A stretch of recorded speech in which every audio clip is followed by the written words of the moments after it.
حضرت ابراہیم علیہ الصلوۃ والسلام جن امتحانات سے گزرے ہیں وہ امتحانات ایسے نہیں ہیں کہ کوئی عام طرح کے کسی یونیورسٹی کا، کسی کالج کا، کسی مدرسے کا، کسی اسکول کا، کسی استاذ کا اپنے شاگرد سے امتحان لینا، یوں نہیں ہے، بلکہ ان امتحانات میں اخلاقی طور کی چیزیں ہیں، عملی طور کی چیزیں ہیں، احترامی اور اکرامی معاملات موجود ہیں۔ حضرت ابراہیم علیہ الصلوۃ والسلام سے سب سے پہلا امتحان جو ہے وہ ہے اپنے والد کے سامنے دعوت توحید پیش کرنا اور ماں باپ سے اس کی پاداش میں جدا ہو جانا۔ دوسرے نمبر پر حکومت وقت سے ٹکر ہے اور نمرود کی آگ میں جلنے کو برداشت کرنے کے لیے قدم ڈال دینا ہے۔ تیسرے نمبر پہ حضرت ابراہیم علیہ الصلوۃ والسلام کو حکم ہے کہ اپنی اولاد کو، اپنے گھر والوں کو جنگل میں جا کر چھوڑائیں، اور چوتھے نمبر پہ ہے کہ جسے اللہ سے رو رو کے مانگا آپ اسے ذبح کر دیں۔ یہ بہت بڑے امتحانات ہیں، لیکن ایک سوال پیدا ہوتا ہے، وَإِذِ ابْتَلَىٰ إِبْرَاهِيمَ رَبُّهُ بِكَلِمَاتٍ، کہ اللہ نے بہت سی چیزوں میں امتحان لیا۔ امتحان وہ لیتا ہے جس سے پہلے پتہ نہ ہو۔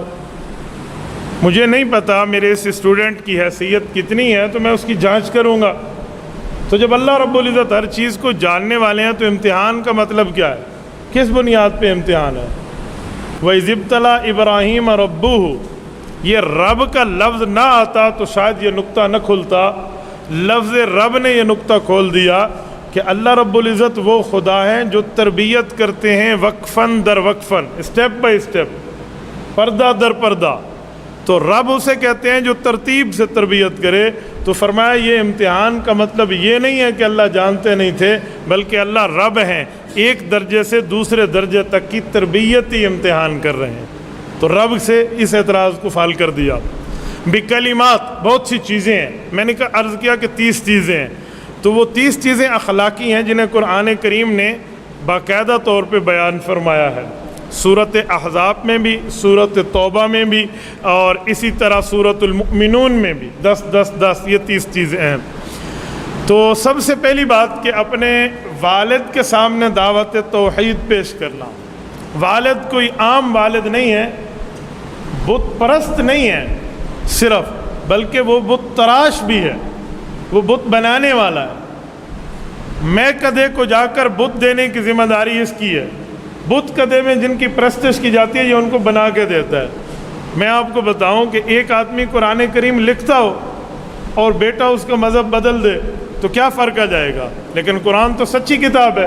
اب اس کو جھوٹے پر قیاس کر لیں کہ والد کا مذہب جھوٹا ہے، وہ ان کے بت بناتا ہے، اور بیٹے کا مذہب سچا ہے، تو آپ بتائیں یہ کیسے ممکن ہو سکتا تھا؟ لیکن فرمایا آپ دعوت دیں۔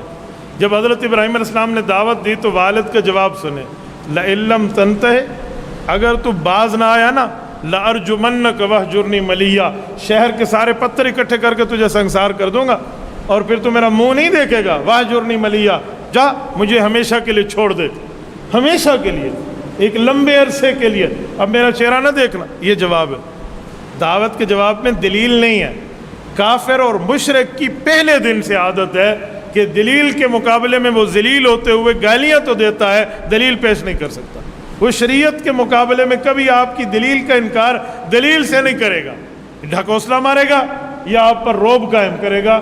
دعوت حضرت ابراہیم علیہ السلام نے دی ہے، سورت نمبر 19 سورت مریم میں موجود ہے کہ میرے ابا، وہ اللہ جس نے آپ کو اور مجھے پیدا کیا، جس نے ہمیں رزق دیا، جو ہمارا خالق ہم اس کی مملوک، جو ہمارا مالک ہم اس کی مملوک، جو خالق ہم مخلوق، وہ رازق ہم یوں ترتیب دے رہے ہیں۔ اور باپ اس کے جواب میں کہے گا تو بیٹا خالق ہونا ثابت کر، مالک ہونا ثابت کر، یہ بات تو بنتی ہے نا، لیکن باپ نے یہ طرز اختیار نہیں کیا، بلکہ طرز اختیار کیا وَاهْجُرْنِي مَلِيًّا، چھوڑ دے مجھے، لَئِن لَّمْ تَنْتَهِ لَأَرْجُمَنَّكَ، نہ ہٹا تو میں تجھے پتھر کٹھے سارے کر کے مار دوں گا۔ تو یہ اسے ہٹ درمی کہتے ہیں، اسے ضد کہتے ہیں، اسے تعصب کہتے ہیں، اسے عناد کہتے ہیں، جو اسلام کے مقابلے میں منکرین کا پہلے دن سے رویہ آ رہا ہے۔ جب حضرت ابراہیم علیہ السلام نے اپنے والد سے گفتگو کی تو والد نے گھر سے نکال دیا۔ یہ پہلا امتحان ہے، آپ کو اپنا والد گھر سے نکال دے۔ آپ مجھے بتائیں، باقیوں کو بندہ جب دین پیش کرے گا تو لوگ کہیں گے وہی پیش کرتے ہو جس کی پیدائش سے تجھے گھر چھوڑنا پڑا، آج وہ تو مجھے بتا رہا ہے میں بھی گھر چھوڑ دوں، میں بھی اپنے ماں، یعنی یہ طرز تو بنتا نا۔ لیکن پہلا امتحان ہے، پہلے امتحان میں حضرت ابراہیم علیہ السلام 100% کامیاب ہے۔ اچھا جب یہ بات ہو گئی ہے، اب دوسرے نمبر پہ بادشاہ وقت ہے، نمرود اس کا نام ہے، لوگ پڑھتے ہیں نمرود ہے، حالانکہ نمرود لفظ ہے۔ یہ جو نمرود ہے یہ دنیا کے ان بادشاہوں میں ایک بادشاہ ہے جس کی حکومت پوری زمین پر تھی۔ نمرود ہے، بخت نصر ہے، سکندر ذوالقرنین ہے، اور اس طرح کے جو حکمران ہیں جن کے حکمرانی میں سورج چڑھتا بھی ہے اور غروب بھی ہوتا ہے، پوری دنیا کی حکمرانی، یہ انہی حکمرانوں میں ایک ہے۔ اور اس کا نظریہ یہ ہے کہ جتنے بندوں نے گندم اگانی ہے، جو اگانا ہے، ان نے مجھے دینا ہے، اور جب مجھے سجدہ کریں گے پھر میں ان کو دوں گا، یعنی یہ ترتیب تھی۔ اس کا ٹیکس جو تھا وہ اپنے آپ کو سجدہ کرانا تھا۔ اور بادشاہ وقت سے نمرود سے حضرت ابراہیم علیہ السلام کی ٹکر ہے، خالی ٹکر نہیں ہے، بادشاہ وقت کے دربار میں مناظرہ ہے۔ تیسرے پارے کا دوسرا صفحہ اٹھائیں تو ابراہیم علیہ السلام کی پوری ڈیبیٹ موجود ہے بادشاہ وقت کے ساتھ۔ الم تر الذی حاج ابراہیم فی ربہ ان آتاہ اللہ الملک۔ قرآن کریم نے اس کو ذکر کیا کہ آپ پیارے پیغمبر آپ ذرا اس بات کو دیکھیے کہ جسے رب نے بادشاہت دی وہ اللہ کے سامنے جھکتا، وہ بے ایمان اللہ کے نمائندہ نبی کریم حضرت ابراہیم علیہ السلام سے بحث کر رہا ہے، اور کس میں عنوان کیا ہے؟ فی ربی، کہ اللہ کون ہے، عنوان یہ ہے، کوئی اور مسل کی مذہبی کوئی چھوٹا موٹا کوئی روحانی جسمانی عنوان نہیں ہے، عنوان رب کی توحید ہے۔ حضرت ابراہیم علیہ السلام دلیل دے رہے ہیں اور وہ اس دلیل کا جواب دے رہے ہیں، اور دلیل جواب کا بنتا نہیں ہے، وہی مشرک کی ہٹ درمی ہے جو پہلے دن سے مشرک کی عقل ٹیڑھی ہے۔ ابراہیم علیہ السلام نے فرمایا ربی الذی یحیی و یمیت، میں اس اللہ کو سجدہ کرتا ہوں جو زندہ بھی کرتا ہے مارتا بھی ہے، میں تجھے سجدہ نہیں کرتا۔ اس نے کہا الذی یحیی و یمیت، ابراہیم اگر میں زندہ بھی کر دوں اور مردہ بھی کر دوں مجھے مان لے گا خدا؟ تو ابراہیم علیہ السلام حیران ہوئے کہ مخلوق کے ہاتھ میں موت اور حیات کا اختیار کب سے آ گیا، اور یہ بے وقوف رب کی توحید کو چیلنج کر کے اور اللہ کی صفات بھی اپنے ہاتھ میں لے رہا ہے۔ ابھی ابراہیم علیہ السلام نے جواب نہیں دیا تو اس نے آرڈر جاری کیا کہ میری جیل سے 2 بندے لاؤ، یہ رہا ہو رہا ہے؟ جی ہاں۔ یہ کل پھانسی چڑھ رہا ہے؟ جی ہاں۔ تو کہا اس کی زندگی ہے اس کی موت ہے، الٹ کر دو، پھانسی والے کو رہا کر دو، رہا والے کو پھانسی چڑھا دو۔ اور کہا انا الذی یحیی و یمیت، مجھے دیکھا۔ اس بندے نے تو موت حیات نہیں بدلی تھی، اس کی تو موت لکھی ہوتی، ہو سکتا ہے جیل سے باہر قدم نکالتا اسے کوئی بندہ مار ہی دیتا، موت تو آنی ہے کوئی سبب بنتا، اور وہ بندہ جسے رہا ہونا ہے وہ شاید جسے پھانسی چڑھنا ہے وہ پھانسی نہ چڑھ سکتا، کوئی ترتیب بن جاتی، لیکن جس کی زندگی اور جس کی موت مقرر تھی نا، اس نے سبب بدل دیا۔ تو حضرت ابراہیم سمجھے کہ غبی ہے، بے وقوف ہے، اسٹوپڈ ہے، دماغ خراب ہے اس مشرک اعظم کا، اس کی عقل میں توحید نہیں آ سکتی، شرک کا بخار پڑا ہوا ہے۔ تو حضرت ابراہیم علیہ السلام نے فرمایا اچھا دلیل ذرا وہی رکھو، جیسے تو نے طرز بدلا ہے میں بھی طرز بدلتا ہوں۔ ان اللہ یاتی بالشمس من المشرق فأت بها من المغرب، کہا دن کا وقت ہے کہ رات کا؟ کہا جی دن کا۔ کہا سورج کہاں ہے؟ کہا اوپر چمک رہا ہے۔ کہا یہ سورج کہاں سے نکلا؟ کہا مشرق سے۔ کہا کبھی مغرب سے نکلا؟ کہا جی نہیں۔ کہا میرا رب روزانہ مشرق سے نکالتا ہے، اور تو سمجھتا ہے تو نکالتا ہے؟ تیری پیدائش سے پہلے اللہ نکال رہا ہے، تو اس کا معنی ہے میرا اللہ نکالتا ہے مشرق سے، تو جرت کر کل مغرب سے نکال کے دکھا دے، میں تجھے خدا ماننے کا اعلان کر دوں پھر۔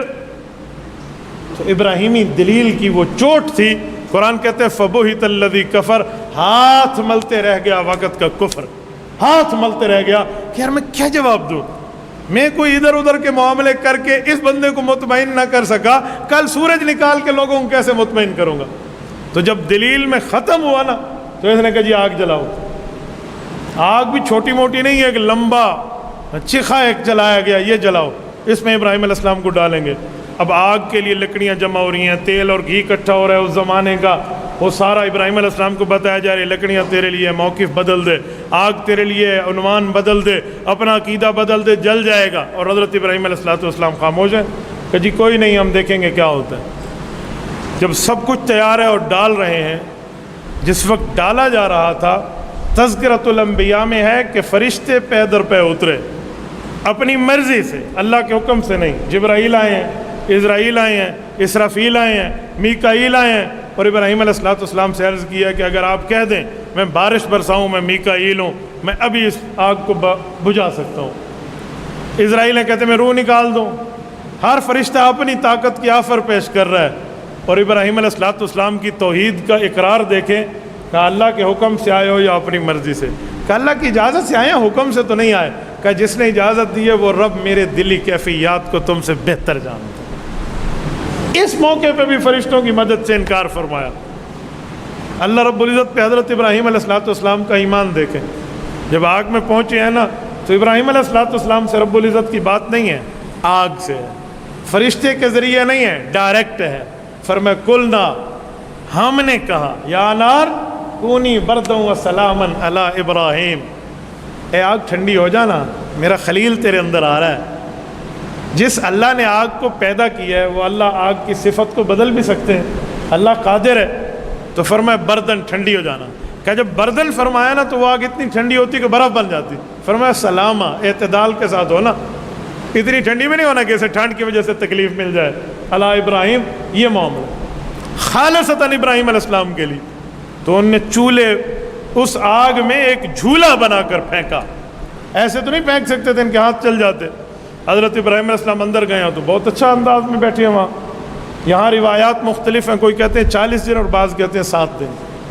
اسی اثناء میں ان کی والدہ رو رہی تھی، تو انہوں نے اللہ پاک سے یہیں بیٹھے ہوئے دعا کی۔ یہ بھی تذکرۃ الانبیاء میں ہے کہ میرے مولا یہ آگ میرے اوپر ٹھنڈی ہے، خاص میں تو استثناء میری اماں کے کر دے، یہ مجھے آ کر یہاں مل لے۔ تو کہتے ہیں حضرت ابراہیم کی دعا قبول ہوئی اور والدہ گئی اور ہاتھ پہ بوسہ دے آئی۔ یہ ابراہیم علیہ السلام کا امتحان، اور امتحان میں کامیاب ہے، اور ڈائریکٹ آگ سے خطاب ہے۔ توحید تو یہ ہے کہ خدا حشر میں کہہ دے یہ بندہ دو عالم سے خفا میرے لیے، اس امتحان میں بھی کامیاب ہے۔ اب تیسرے نمبر پہ کیا ہے؟ رب ہب لی من الصالحین، اے میرے مولا مجھے بیٹا عطا فرما، میری عمر بھی کافی ہے، میری بیوی کی عمر بھی کافی ہے، اللہ مجھے اولاد دے دے۔ من الصالحین کہتے ہیں جب اولاد مانگو تو یوں مانگو، اے اللہ مجھے نیک بیٹا عطا فرما۔ یہ لفظ یہ ہے، خالی بیٹا نہ مانگے، ہو سکتا ہے وہ تیرا دشمن بن جائے۔ اے اللہ مجھے نیک اولاد عطا فرما، صالح اولاد عطا فرما۔ رب ہب لی من الصالحین، اللہ فرماتے ہیں فبشرناہ بغلام حلیم، ہم نے کہا ہم بیٹا بھی دیں گے اور بردبار دیں گے۔ کیا مانا؟ تو نے چھری چلانے کے لیے اس کی گردن پہ رکھ دی تو اس نے انکار نہیں کرنا، ایسا بردبار بیٹا، حوصلہ مند بیٹا دیں گے۔ بیٹا مل گیا۔ اب جب بیٹا ملا ہے، بیوی ہے، اب بیوی اور بیٹوں کے ساتھ مل کے ہنسی خوشی زندگی گزاریں۔ حکم ہے ابراہیم فلسطین سے چلو، یہ ملک شام سے چلے ہیں، پہلے عراق سے نکلے تھے، فلسطین آئے ہیں بابل سے نکل کے، اب فلسطین سے نکل کے مکہ المکرمہ کی وادی میں بھیجا۔ جبرائیل السلام آ گئے ہیں اور یہ خاوند بیوی اور بیٹا ساتھ ہیں، چل رہے ہیں، سو چل رہے ہیں، اور انہوں نے اس کو اٹھایا ہوا ہے بچے کو، بیوی نے۔ کوئی پہاڑیاں آتی، جبرائیل اللہ نے یہاں فرمایا جی نہیں تھوڑا آگے چلیں، یہاں فرمایا جی نہیں آگے چلیں۔ آخر وہ جگہ آئی جسے بیت اللہ کی جگہ، مسجد حرام کی جگہ کہتے ہیں، اس جگہ فرمایا یہ اللہ کا حکم ہے۔ بیوی بچوں کو وہیں اتارا اور فرمایا رب نے حکم دیا ہے، بات نہیں کرنی اور آپ چل پڑیں۔ آپ مجھے بتائیں یہاں عقل کیا کہتی ہے، سوچ و خرد، فہم اور فراست کیا کہتی ہے؟ حضرت ابراہیم نے اگر ہزاروں میرے خیال میں بھیجا ہو تو سینکڑوں سے زائد کلومیٹر، بلکہ ہزاروں کے لگ بھگ بنتے ہیں۔ فلسطین سے گوگل میپ پہ آپ سرچ کر لیں، سعودیہ تک کا سفر، اتنا سفر، درمیان میں مصر کراس ہوتا ہے، پورا ملک ایجپٹ کراس کر کے یہاں پہنچے ہیں، اور ادھر پہنچ کے بات نہیں کرنی، آپ چلیں۔ ابراہیم علیہ السلام نے اونٹ کا کجاوا پھیرا اور چل پڑے، مہار پھیری اور چل پڑے۔ بیوی پوچھتی ہے ابراہیم مجھ سے کیا خطا ہوئی ہے، میں نے کیا نافرمانی کیا، آپ بولتے نہیں ہیں، بات نہیں کرتے، اور یہ جا رہے ہیں۔ آپ کو پتہ ہے میں آپ کی اہلیہ ہوں، آپ کو پتہ ہے آپ کا بچہ ہے اور شیر خوار ہے، دودھ پیتا بچہ ہے، آپ ہمیں چھوڑ کے جا رہے ہیں۔ تیسری بار بیوی، آخر نبی کی بیوی ہے اور ایک نبی کی ماں ہے، ایک نبی کی ماں حضرت اسماعیل کی اماں، کہا خود ہی اپنی مرضی سے جا رہے ہو یا اللہ کے حکم سے؟ تو انہوں نے سر ہلایا کہ اللہ کے حکم سے جا رہا ہوں۔ کہا بس پھر میرا غم ختم، جس مولا نے اس عمر میں اولاد دی، جس مولا نے تمہیں آگ سے بچایا، وہ اللہ مجھے آج یہاں رسوا نہیں کرے۔ میں ایک سوال کرتا ہوں خاص ذہنیت رکھنے والوں سے، جن کا ذہن یہ ہے کہ اسلام کو اتنا خوبصورت کر کے پیش کرو کہ کافر قبول کر لے، ہم کہتے ہیں جی خوبصورت اپنی طرف سے کریں. کہتے ہیں ایسے واقعات جو ہمارے بزرگوں کے اکابر کے لکھے ہوئے ہیں نا وہ نہ سناؤ جو عقل نہ مانے. مثلا امام اعظم ابو حنیفہ رحمہ اللہ نے 40 سال عشاء کے وضو سے صبح کی نماز پڑھی. کہا یہ نہ بتاؤ, لوگ کہیں گے یہ کوئی اسلام ہے؟ ہاں ایسے ہی ہونا پڑتا ہے, یہ کوئی دین ہے؟ اچھا فلاں بزرگ نے 40 سال ستو پھانک کر کھایا تھا, روٹی نہیں کھائی تھی, کیوں؟ اس سے پوچھا گیا تو وہ فرمانے لگے جی روٹی اور ستو کھائے تو دونوں جاتے ہیں, لیکن ستو میں ٹائم کم لگتا ہے تو 70 دفعہ درود شریف میں زیادہ پڑھ لیتا ہوں بنسبت روٹی کھانے کے. کہ یہ واقعات کفار کے سامنے پیش کرو گے وہ کیسے مانیں گے؟ اس طرح ہمارے بزرگوں کے واقعات کو ہمارا چند سادہ طبقہ کہتا ہے جی پیش نہ کرو, کافر کیا کہے گا؟ بھائی اگر اس طرح دین کو چھپا کے پیش کرنا ہے تو یہ ابراہیم علیہ السلام کا واقعہ بھی پھر پیش نہ کریں. پھر کافر کہے گا او جی چھوٹا بچہ تھا, شیر خوار تھا, دودھ پیتا تھا, چھوڑ کے چلے گئے ابراہیم, یہ وقت کا نبی ہے نعوذ باللہ. کل وہ کہہ دے یہ وقت کا نبی ہے جو بیوی کو چھوڑ کے چلا گیا. اچھا چلو چھوڑ کے جانا تھا تو بتاتے تو صحیح جی یہ اللہ کا حکم ہے کہ بات بھی نہیں کرنی, تو کیا پیش کریں گے آپ وہاں ابراہیم علیہ السلام کا واقعہ؟ تو دین پر اگر ریورس گیئر لگنے شروع ہو گئے, دین پیش کرنے میں ویڈرالنگ پوزیشن پہ ہم آ گئے تو ایک دن نعوذ باللہ دین سے ہاتھ دھونا پڑے گا. اس طرح تو 20 واقعات بنتے ہیں. نہ بابا, جو اللہ نے فرمایا ہے وہ عقل میں آئے تب بھی مانیں گے, نہ آئے تب بھی مانیں گے, کیونکہ عقل مخلوق ہے, رب خالق ہے. مخلوق کی جرت کہ وہ خالق کی حکمت تک پہنچ سکے, خالق کی حکمت تک مخلوق نہیں پہنچ سکتی. بس اطاعت کا نام ہے, فرما برداری کا نام ہے, ماننے کا نام ہے, اسے شریعت کہتے ہیں. اچھا جب یہاں پہنچے ہیں نا, وہاں سے ابراہیم علیہ السلام واپس ہوئے اور یہاں وہ کام ہوا ہے جو رہتی دنیا تک خدا کی قسم ایک یادگار بن گیا. ماں ادھر گھوم رہی ہے, ادھر گھوم رہی ہے, ادھر گھوم رہی ہے, بچے کے لیے پانی کہیں سے تلاش کروں, پانی ادھر ادھر کیا ہے. جبرائیل علیہ السلام بھیجا اور ان کی ایڑی کے نیچے انہوں نے پر مارا, انہوں نے ایڑی ماری تو پانی جاری ہو گیا نا. پانی کو دیکھ کے یہاں جانور پانی پینے آتے ہیں, جانوروں کو دیکھ کے انسان آتے ہیں, انسانوں کو دیکھ کے ایک دن یہاں اتنا بڑا شہر بستا ہے کہ دنیا میں اس جیسا کہاں ہے. تو آپ اندازہ, ابراہیم علیہ السلام کو حکم تھا کچھ عرصے بعد جاؤ دیکھ کر واپس آ جاؤ, جاؤ پھر دیکھ کر واپس آ جاؤ. یہ آتے ہیں دیکھ کے چلے جاتے ہیں. ابراہیم علیہ السلام جب ایک دفعہ آئے تو کہا چلو کچھ دنوں کے لیے رہ جاؤ. 8 ذو الحجہ سوئے ہیں. اب توجہ رکھیں, چوتھا امتحان شروع کر رہا ہوں. یوم الترویہ جسے ہم کہتے ہیں, خواب دیکھا ہے, بیٹے کو ذبح کر رہا ہوں. اس بیٹے کو, ترویہ کا مطلب ہوتا ہے حیرانگی. یوم الترویہ 8 ذو الحجہ کا نام ہے, یوم الحج 9 ذو الحجہ کا نام ہے, یوم النحر 10 ذو الحجہ کا نام ہے. تو 8واں ذو الحجہ اٹھے, 100 اونٹ ان کی اس وقت ملکیت کی ترتیب میں تھے, اسے ذبح کیا اللہ کے راستے میں صدقہ. اب میں نے کیا خواب دیکھا, 9ویں ذو الحجہ پھر خواب دیکھا, اسی بیٹے کو ذبح کر رہا ہوں. پھر یہی اسی تعداد میں اونٹ ذبح کر کے صدقہ ہوئے ہیں. 10 ذو الحجہ پھر خواب دیکھا تو بقرعید کا دن تھا. اب بیٹے کو کہا کہ بیٹا میں نے خواب دیکھا. روایات مختلف ہیں, ایک روایت میں کہ 14 سال عمر ہے حضرت اسماعیل علیہ السلام کی. بیٹا میں تمہیں ذبح کر رہا ہوں, خواب دیکھا. فانظر ماذا ترى, آپ کی کیا رائے ہے؟ کہ یا ابت افعل ما تؤمر ستجدنی ان شاء اللہ من الصابرین. ابو جو حکم ہوا ہے وہ کر گزریے, میں صبر کرنے والوں میں سے ہوں گا. حالانکہ خواب تھا, حکم نہیں تھا, لیکن بیٹا جانتے ہیں کہ میرے والد نبی ہیں اور نبی کا خواب اللہ کی وحی ہوتا ہے. رؤیا الانبیاء فی المنام وحی. ابن کثیر میں رسول پاک صلی اللہ علیہ وسلم فرمانے کہ انبیاء کی نیند میں خواب اللہ کی وحی ہوتی ہے. اسی لیے نبی کی نیند میں نبی کا وضو نہیں ٹوٹتا. حضور پاک علیہ السلام جب نیند سے ایک بار اٹھے اور بغیر تازہ وضو کیے نماز پڑھا دی. صحیح بخاری میں حضرت بلال آگے ہوا کہ یا رسول اللہ, اللہ نے وضو کو حکم اٹھا لیا؟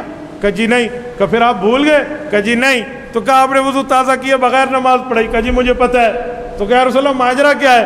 فرمایا ان عینای تنامان ولا ینام قلبی. بلال میں نبی ہوں اور نبی کا معاملہ یہ, نبی کی نیند میں نبی کی آنکھ سوتی ہے, دل جاگتا ہے. نبی جاگے دل تب بھی جاگتا ہے, نبی سو جائے دل تب بھی جاگتا ہے. تو نبی کی نیند میں نبی کا خواب وہی ہوتی ہے. تو حضرت اسماعیل جانتے ہیں, تبھی یہ نہیں فرمایا ابو خواب کو پورا کرو, فرمایا ابو اللہ کے حکم کو پورا کرو, کیونکہ خواب وہی ہے. اب بیٹے کو لے کر مینا چلے ہیں اور مینا میں جا کر ذبح کرنے گئے ہیں. حضرت اسماعیل علیہ السلام جب گئے ہیں نا تو کہا میرے ابو ایک کوشش کرنا, چھری تیز ہو اور میری گردن زمین میں, میرا منہ نیچے ہو, تاکہ میرے چہرے کو دیکھ کے کہیں آپ میں شفقت پدری کا معاملہ نہ آ جائے۔ دیکھو نا، خدا نے کہا تھا نا فبشرناہ بغلام حلیم، بردبار بیٹا دیں گے، ایسے ہی سلا دیں، ایسے ہی سلا۔ جب چھری رکھی ہے نا، امتحان پورا ہو گیا، کیونکہ گردن کٹی خواب نہیں دیکھا تھا، چھری چلانا خواب دیکھا تھا۔ یہ تو انہیں چلا دی، وہ تو رب نے بکرا بھیجا نا، وہ تو رب نے بھیجا۔ انہوں نے چھری چلانے لگے ہیں نا، کہتے ہیں یہ جو تکبیرات تشریق ہم پڑھتے ہیں، اللہ اکبر اللہ اکبر، لا الہ الا اللہ واللہ اکبر، اللہ اکبر وللہ الحمد، یہاں 3 طرف کے یہ جملے ہیں، یہ اس موقع پہ ہیں۔ جب انہوں نے چھری رکھی نا تو آسمان کے فرشتے حیرانگی سے دیکھ رہے ہیں کہ اپنے اس معصوم سے بچے کو جس کو دعاؤں میں مانگا اور پھر امتحان در امتحان، اسماعیل علیہ السلام کی گردن پہ چھری، وقت کا نبی۔ اب فرشتے پریشان ہوئے، کہتے ہیں اللہ اکبر اللہ اکبر، میرے مولا آپ کی طاقت، آپ کی ذات بہت بڑی ہے، یہ کیا ہو رہا ہے؟ یہ ان کے حیرانگی کا جملہ ہے۔ اور فرشتوں کی بات تو نبی سنتے ہیں۔ حضرت ابراہیم کے کان تک فرشتوں کی بات آئی تو فرمایا لا الہ الا اللہ واللہ اکبر، یہ اس اللہ کی شان قدرت کا ظہور ہو رہا ہے جس کے علاوہ کوئی معبود نہیں ہے، اور میرا اللہ سب سے بڑا ہے۔ اسماعیل علیہ السلام نے والد اور فرشتوں کے جواب میں کہا اللہ اکبر وللہ الحمد، میرے مولا تیری ذات بہت بڑی ہے، میں آج اس چھری کے نیچے لیٹ کر بھی تیری حمد و ثنا بجا لا رہا۔ یہ الفاظ اتنے پسند ہیں کہ تکبیرات تشریق بنی ہیں۔ 9 ذو الحجہ سے لے کر 13 ذو الحجہ کی عصر تک یہ ہر مسلمان نماز کے بعد کثرت سے پڑھتا ہے، اور اس کو عام ٹائم پہ بھی پڑھ لینا چاہیے، عام وقتوں میں۔